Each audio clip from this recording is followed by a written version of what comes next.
بل أحياء ولكن لا تشعرون ولنبلونكم بشيء من الخوف والجوع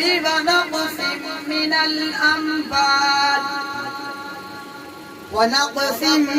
من الأموال والأنفس والثمرات وبشر الصابرين الذين إذا أصابتهم مصيبة قالوا إنا لله وإنا إليه راجعون آمنت بالله صدقت يا رب العالمين